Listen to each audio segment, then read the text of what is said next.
Dabhoi કાયાવરોહણ road ઉપર ગમખ્વાર અકસ્માત સર્જાયો હતો। આ અકસ્માતમાં કાર ચાલકે એક્ટિવા ચાલકની જોરદાર ટક્કર મારતા એક્ટિવા ચાલક આધેડનું કરુણ મોત થયું છે।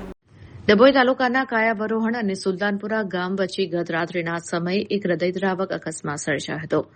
પૂરપાટ ઝડપે આવી રહેલી કાર અને એક્ટિવા વચ્ચે થયેલી જોરદાર ટક્કરમાં એક્ટિવા ચાલક આધેડનું ગંભીર ઈજા પહોંચવાને કારણે કરુણ મોત થયું છે। આ ઘટનાથી મૃતકના પરિવાર સહિત સમગ્ર પંથકમાં અરેરાટી વ્યાપી ગઈ છે। મળતી માહિતી અનુસાર કરજણ તાલુકાના વલણ ગામના રહેવાસી નિશારભાઈ ઇસ્માઇલભાઈ જમાદાર પોતાના અંગત કામ અર્થે સંખેડા ગયા હતા।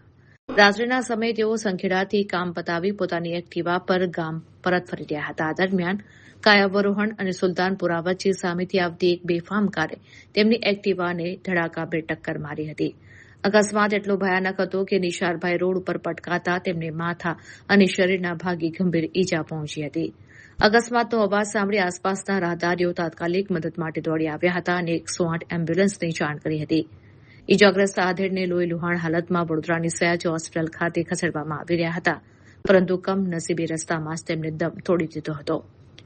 હોસ્પિટલના તબીબોએ તેમને મૃત જાહેર કર્યા હતા। આ ઘટનાની જાણ થતાં જ પોલીસ કાફલો હોસ્પિટલ પહોંચ્યો હતો। પોલીસે મૃતદેહને પોસ્ટમોર્ટમ અર્થે ખસેડી અકસ્માતનો ગુનો નોંધી ફરાર કાર ચાલક વિરુદ્ધ કાયદેસરની કાર્યવાહી હાથ ધરી છે। વલણ ગામના આધેડના આકસ્મિક અવસાનથી ગામમાં શોકનું મોજું ફરી વળ્યું છે।